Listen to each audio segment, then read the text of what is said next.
20 लाख करोड़ रुपए के आत्मनिर्भर भारत अभियान के तहत वित्त मंत्री निर्मला सीतारमण ने बुधवार को 15 घोषणाएं की। इनमें 6 घोषणाएं छोटे मझले उद्योगों के लिए, 3 घोषणाएं टैक्स से जुड़ी हैं और 2 ऐलान एम्प्लॉय प्रोविडेंट फंड पर किए गए, 2 घोषणाएं नॉन बैंकिंग फाइनेंस कंपनियों के लिए और एक घोषणा पावर डिस्ट्रीब्यूशन कंपनियों और रियल एस्टेट सेक्टर के लिए थी। और इन घोषणाओं से किन लोगों को फायदा मिलेगा इसकी चर्चा में देख लेते हैं। 45 लाख ऐसे उद्योग जिनका टर्नओवर 100 करोड़ रुपए से कम है उनको फायदा मिलेगा। 2 लाख ऐसे छोटे उद्योगों को जो संकट में चल रहे हैं, साथ ही 2 करोड़ लोगों को रोजगार देने वाले रियल एस्टेट सेक्टर को भी फायदा मिलेगा। इसके अलावा 10 लाख संस्थानों को जिनके 5 करोड़ कर्मचारियों का पीएफ हर महीने जमा होता है, इन घोषणाओं से इनको फायदा मिलेगा। अच्छा, वित्त मंत्री जी के जो 15 बड़ी घोषणाएं हैं उनके बारे में थोड़ा अपडेट ले लेते हैं। पहला अपडेट आप देख सकते हैं कि इनकम टैक्स रिटर्न की जो तारीख है वो 30 नवंबर तक बढ़ा दी गई है। यानी साल 2019-20 के लिए इनकम टैक्स रिटर्न दाखिल करने की आखिरी तारीख 31 जुलाई से बढ़ाकर 30 नवंबर कर दी गई है। टैक्स ऑडिट की आखिरी तारीख भी 30 सितंबर से बढ़ाकर 31 अक्टूबर की गई है। इनकम टैक्स के रिफंड भी जल्द ही जारी किए जाएंगे और रिफंड का फायदा charitable trust, non corporate business को इसका फायदा मिलेगा। दूसरा अपडेट है टीडीएस में 25% की कटौती। इसका जो फैसला है वो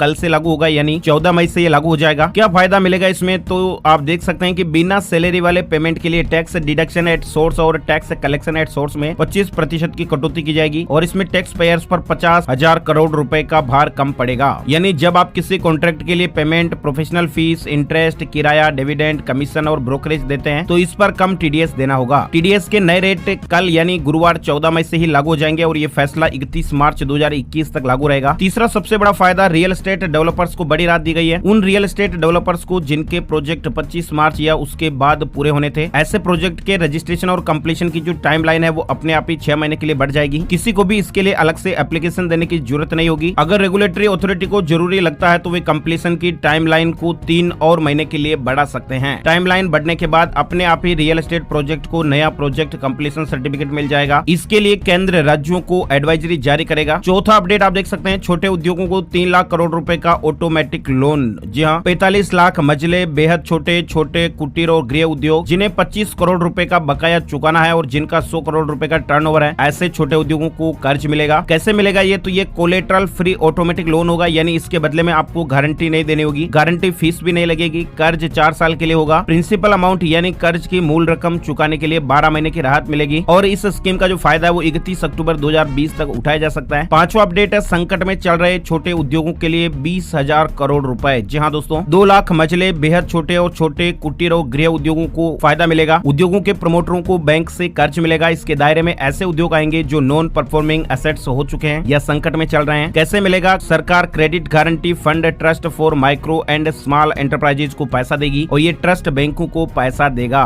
फिर बैंकों से उद्योगों को फंड मिलेगा। छठा अपडेट में आप देख सकते हैं, छोटे उद्योगों के लिए 50,000 करोड़ रुपए का फंड। ऐसे छोटे उद्योगों को जिनके पास पैसों की कमी है लेकिन जिनमें तरक्की करने की संभावना है, 10,000 करोड़ रुपए की शुरुआत के साथ एक फंड बनाया जाएगा और ये मदर फंड होगा, यानी इसी के जरिए 50,000 करोड़ रुपए का डाटा फंड जुटाया जाएगा। कैसे मिलेगा इसका फायदा, तो छोटे उद्योगों को अपना आकार बढ़ाने में मदद मिलेगी, उन्हें स्टॉक एक्सचेंज में लिस्ट होने के लिए प्रेरित किया जाएगा। सातवां अपडेट है, एमएसएमई की परिभाषा बदल गई है। जी हाँ दोस्तों, क्या हुआ है इसमें, तो मैन्युफैक्चरिंग और सर्विस सेक्टर के लिए अब छोटे उद्योगों की परिभाषा एक ही कर दी गई है। माइक्रो यानी बेहद छोटे उद्योग वे कहलाएंगे जहां 1 करोड़ का निवेश है और 5 करोड़ का टर्नओवर है। स्मॉल यानी छोटे उद्योग वे कहलाएंगे जहां 10 करोड़ का निवेश है और 50 करोड़ का टर्नओवर है। मीडियम यानी मझले उद्योग वे कहलाएंगे जहां 20 करोड़ का निवेश और 100 करोड़ का टर्नओवर है। फायदा क्या मिलेगा, तो अब ज्यादा उद्योग एमएसएमई के दायरे में आ जाएंगे। आठवां अपडेट आप देख सकते हैं, 200 करोड़ रुपए तक के सरकारी टेंडर में देश के उद्योगों को मौका। पहले क्या होता था, ग्लोबल टेंडर की वजह से विदेशी कंपनियां टेंडर हासिल करने की दौड़ में होती थी और घरेलू छोटे उद्योगों को मौका नहीं मिलता था। तो दोस्तों अब इसमें क्या होगा, सरकार अगर 200 करोड़ रुपए तक की खरीद करेगी तो उसके लिए ग्लोबल टेंडर जारी नहीं किया जाएगा। जनरल फाइनेंशियल रूल्स में बदलाव किया जाएगा ताकि देश के छोटे उद्योगों को टेंडर हासिल करने का मौका मिल सके। 9वीं घोषणा में आप देख सकते हैं जानकारी, छोटे उद्योगों का बकाया चुकाया जाएगा। सरकार और सरकारी उद्यम अगले 45 दिन में एमएसएमई के सभी बकाया का भुगतान कर देंगे। 10वीं घोषणा है, ईपीएफ में 2500 करोड़ का सपोर्ट। इसमें क्या मिलेगा, प्रधानमंत्री गरीब कल्याण पैकेज के तहत एम्प्लॉय प्रोविडेंट फंड में एम्प्लॉयर का 12% और एम्प्लॉय का 12% हिस्सा दिया जा रहा था। ये मार्च, अप्रैल और मई के लिए था, अब इसे 3 महीने के लिए और बढ़ा दिया गया है। यानी जून, जुलाई और अगस्त की सैलरी के ईपीएफ कंट्रीब्यूशन में भी सरकार मदद करेगी और ये मदद 2500 करोड़ रुपए की होगी। फायदा किससे मिलेगा, तो 3,67,000 ऐसे संस्थान जिनको फायदा मिलेगा जहां पर 72,22,000 के लगभग करीब कर्मचारी काम करते हैं। ऐसे एम्प्लॉय जिनकी तनख्वाह तनख्वाह 15,000 रूपए से कम है और जो 100 से कम एम्प्लॉय वाले संस्थानों में काम करते हैं उनके पीएफ अकाउंट में सरकार ही पूरा 24% हिस्सा जमा करेगी। 11वीं बड़ी घोषणा है, ईपीएफ में अब 12% की जगह 10% कंट्रीब्यूशन। क्या फायदा मिलेगा इसमें? तो अगले 3 महीने तक एम्प्लॉय प्रोविडेंट फंड में एम्प्लॉयर और एम्प्लॉय के कंट्रीब्यूशन को 12% की जगह 10% रखा जाएगा। इससे क्या मिलेगा? तो फायदा 6.5 लाख संस्थानों के करीब 4.3 करोड़ एम्प्लॉयज को इसका फायदा मिलेगा अगले 3 महीने तक, और इससे जो संस्थानों के 6,750 करोड़ रुपए बचेंगे। ऐसे कामकाजों को जो प्रधानमंत्री गरीब कल्याण पैकेज के दायरे में नहीं आते हैं, केंद्र और राज्य सरकारों के पब्लिक एंटरप्राइजेज में काम करने वालों के लिए 12% का कंट्रीब्यूशन जारी रहेगा। 12वीं घोषणा में आप देख सकते हैं, कर्ज देने वाली कंपनियों के लिए लिक्विडिटी स्कीम। क्या फायदा मिलेगा इसमें? 30,000 करोड़ रुपए की स्पेशल लिक्विडिटी स्कीम की शुरुआत होगी। नॉन बैंकिंग फाइनेंस कंपनियां, हाउसिंग फाइनेंस कंपनियां और माइक्रो फाइनेंस इंस्टीट्यूशंस को जिन्हें बाजार से पैसा जुटाने में दिक्कत होती है, कैसे फायदा मिलेगा इनको? तो इस फंड की जो पूरी गारंटी है वो सरकार देगी, यानी 30,000 करोड़ रुपए की स्पेशल लिक्विडिटी स्कीम की शुरुआत की जाएगी। कर्ज देने वाली कंपनियों के लिए ये स्कीम है। 13वीं बड़ी घोषणा में देख सकते हैं, कर्ज देने वाली कंपनियों के लिए गारंटी स्कीम। जी हाँ दोस्तों, कर्ज देने वाली जो कंपनियां हैं उनके लिए गारंटी स्कीम का प्रावधान। इसमें क्या मिलेगा? तो देख सकते हैं 45,000 करोड़ रुपए की पार्शियल गारंटी स्कीम है। किसे मिलेगा ये फायदा? नॉन बैंकिंग फाइनेंशियल कंपनियां, हाउसिंग फाइनेंस कंपनियां और माइक्रो फाइनेंस इंस्टीट्यूशंस को जिनकी क्रेडिट रेटिंग कम है और जो एमएसएमई या इंडिविजुअल्स को कर्ज देना चाहती हैं। कैसे मिलेगा ये फायदा? कर्ज देने पर अगर नुकसान होता है तो उसका 20% भार सरकार उठाएगी। 14 नंबर पर बड़ी घोषणा है, पावर डिस्ट्रीब्यूशन कंपनियों को मदद। जी हाँ, पावर डिस्ट्रीब्यूशन कंपनियों को 90,000 करोड़ रुपए की मदद मिलेगी क्योंकि उनके रेवेन्यू में काफी कमी आई है। किससे मिलेगा? ये पावर फाइनेंस कॉर्पोरेशन और रूरल इलेक्ट्रिफिकेशन कॉर्पोरेशन डिस्कॉम कंपनियों को ये मदद मिलेगी। क्यों मिलेगी ये मदद? तो अभी डिस्ट्रीब्यूशन कंपनियों को, पावर जनरेशन कंपनियों और ट्रांसमिशन कंपनियों को 94,000 करोड़ रुपए चुकाने हैं, लेकिन उनके पास पैसे की कमी है। अच्छा, 15वीं बड़ी घोषणा है, कॉन्ट्रैक्टर्स को राहत दी गई है। रेलवे, सड़क परिवहन और राजमार्ग, साथ ही सीपीडब्ल्यूडी जैसी जो सेंट्रल एजेंसियों के कॉन्ट्रैक्टर्स हैं, उनको अपने पूरे प्रोजेक्ट जो है कंप्लीट करने के लिए 6 महीने का और वक्त दिया जाएगा। तो ये दोस्तों 15 बड़ी घोषणाएं थी। और साथ ही हाँ दोस्तों, इसमें 20 लाख करोड़ रुपए का जो ये पैकेज है, इसमें करीब